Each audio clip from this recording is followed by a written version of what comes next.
سے یہ پوچھنا ہے کہ آج کل بعض بچوں میں خون کی ایسی بیماریاں ہوتی ہیں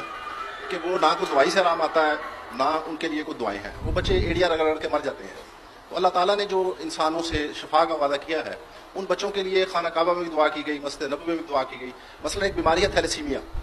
اس میں بچوں کو ہر 10 دن بعد بلڈ لگتا ہے اور ان کی زندگی کا انحصار اسی پہ ہے۔ تو میں یہ پوچھنا چاہوں گا کہ اللہ تعالیٰ نے جو کہا ہے کہ میں شفا دیتا ہوں، کہ جب آپ مجھ سے رجوع کرتے ہیں، آپ بیمار ہوتے ہیں تو میں آپ کو شفا دیتا ہوں،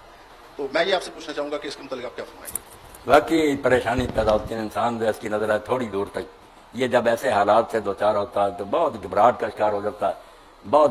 غلط سوال بھی پیدا، کئی لوگ اسی طرح دہریہ مرید ہو جاتے ہیں کہ اگر کوئی خدا ہوتا تو یار یہ بری حالت اس بچے کی، اتنے چند دنوں کا ناگفتہ گناہ، تڑپ تڑپ پر مر رہا اور بری حالت ہے۔ تو اسی پر مولانا مودودی رحمۃ اللہ علیہ نے ایک مضمون کوتا نظری لکھا تھا کہ ہمیں تھوڑی دور تک نظر آتا ہے، اس لیے شکایتیں پیدا ہوتی ہیں۔ اگر عرش عظیم سے تحت صراط تک، رضا سے ابد تک ساری دنیا ہمارے سامنے ہو نا، جس طرح اللہ کے ہیں، وہ پوری مثل اس کے سامنے جانتا ہے کہ کون سی چیز مناسب ہے، دکھ بہتر ہے یا سکھ بہتر ہے، وہ چیزیں ہماری نظر میں نہیں نہ ہوتی۔ مگر اس کے لیے ایک واقعہ اللہ تعالیٰ نے بیان فرمایا تھوڑا سا، کہ صرف 3 باتوں سے پردہ اٹھایا گیا تو موسیٰ علیہ السلام کو بھی ہوش آ گیا۔ خضر علیہ السلام نے بچہ مار دیا، دیوار ان لوگوں کی بنا دی جنہوں نے کھانا تک نہیں دیا تھا۔ موسیٰ علیہ السلام نے کہا انہوں نے نامرادوں نے ہماری مہمانی نہیں کی، اور آپ مفت میں ان کی بناتے پھرتے ہیں دیواریں، اور کشتی توڑ دی ان لوگوں کی جنہوں نے کرایہ نہیں لیا تھا، مفت سوار کیا تھا۔ کہنے لگے عجیب بات ہے، انہوں نے اتنی نیکی کی، آپ کا ادب کیا کہ آپ اللہ کے پیغمبر ہیں، کرایہ نہیں لیا، آپ نے تختہ توڑ دیا۔ انہوں نے کہا صبر کرو۔ بعد میں جب بتایا کہ طے میں یہ ہے، اوپر سے یہ چیزیں بری نظر آ رہی، موسیٰ علیہ السلام نے کہا واقعی جو اللہ کرتا ہے۔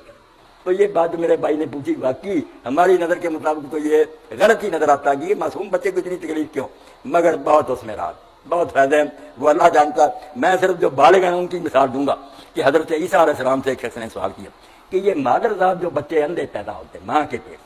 یہ ماں کے کسی جرم کی سزا ہے یا باپ کے کسی گناہ کا بدلہ ہے، یہ بچے کیوں دنیا میں دھکے کھانے کے لیے اندھے پیدا ہوتے ہیں؟ بڑا سوال، کوئی لولے لنگڑے پیدا ہو رہے۔ تو عیسیٰ علیہ السلام نے جو بات کہی وہ سونے کے حرفوں سے لکھ کی کتاب، پیغمبر ہی یہ کہہ سکتا ہوں۔ آپ نے فرمایا یہ ساری جو ہے نا ظاہری تکلیفیں نظر آتی ہیں، مگر اس سے جو ایک بہت بڑا کام اللہ لیتا ہے وہ آپ لوگوں کی نظر میں نہیں ہے۔ وہ کیا ہے؟ کسی عالم کی 1000 کتاب میں درس بھی وہ اثر نہیں کر سکتے۔ جو ایسے بندے کو ٹھوکریں کھاتے ہوئے اندھے کو دیکھ کر اگر آدمی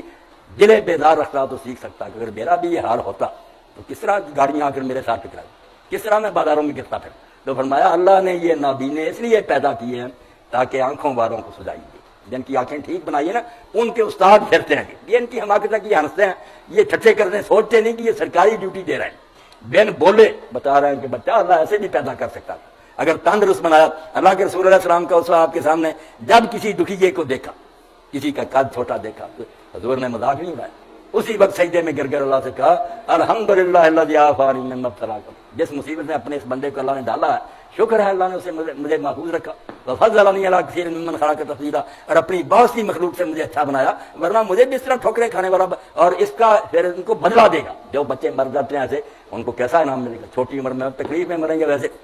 اب صدمہ تو بہت ہے کہ ایک باپ کی یا ماں کی گود میں ایک بچہ آیا، ابھی وہ خوشی ہو رہے تھے، اس کی جان قبض ہوگی تو اللہ فرشتوں سے پوچھتا حدیث پاک میں، حالانکہ سب جانتا کہ تم نے میرے بندے کے دل کا چین اور اس کی آنکھوں کا نور چھین لیا، اتنا پیارا تھا ان کا بچہ، جان لے آئے ہو، میرے اس بندے نے کیا کہا؟ اللہ فرشتوں سے کہنا چاہتا ہے کہ جن پر تم نے کہا نا فساد کریں گے، ٹھیک ہے فساد والے ہی پیدا ہو، جہنم میں جائیں گے، مگر ایسے بندوں کا ذکر کرو۔ کبھی جبریل اور میکائیل نے یہ امتحان دیا کہ بچے کی جان تم قبض کرائے، اس کی آنکھوں کا نور چھین لائے، اس کے دل کا چین، کیا میرے بندے نے کہا؟ تو فرشتے کہتے ہیں اللہ اس نے الحمدللہ گرا نہیں کیا، انہوں نے اس نے کہا میرا رب ذکر کر۔ اللہ تعالیٰ فرماتا جنت میں ایک محل بنا دو اور اس کا نام بیت الحمد رکھ دو، میں اس کو راض کروں۔ ایسی مصیبت کے وقت بھی دل میں گلا نہیں پیدا ہوا اور تو نے کہا جو اللہ کرتا ٹھیک۔ تو دعائیں جو قبول کرتا ہے وہاں اللہ کہتا ہے جس کی چاہتا، اس کے بھی ضوابط ہیں، یہ نہیں کہ ہم جو کہتے جائیں ڈکٹیشن ہے اللہ کے نام اللہ مانتا ہی جائے، پھر اللہ نہ کہا ہمارے ماتحت ہو گیا، ایسا نہیں میرے بھائی ہوگا۔ ہم دعا کریں گے، ہمیں حکم ہی ہوگا کہ تم مانگتے جاؤ، معاملہ اللہ اس فائل پر لکھے گا۔ 3 کاموں میں سے ایک کام ہوگا ضرور، دعا رائے گا نہیں جائے گی، آپ کے منہ سے نکلی اس وقت ہے جب قبول ہو رہی، یہ پلے باندھے۔ اگر قبول نہ ہونا ہوتا اس کا زبان سے نہ نکلنے دیتا، اتنے حرامی پھیلے ہیں دعا نہیں کرتے، فرمایا دروازے قبولیت کے کھلے ہیں تو تب دعا تیری زبان سے نکلی ہے، مگر وہ قبول کس طرح ہوگی یہ اللہ خود بہتر 3 چکرے، یا تو وہی چیز دے گا جو تم مانگ رہے، جلد بازی نہ کرو، یہ نہ کبھی مانگتے جاؤ، دروازہ کھٹکھٹاتے جاؤ، کھل جائے گا،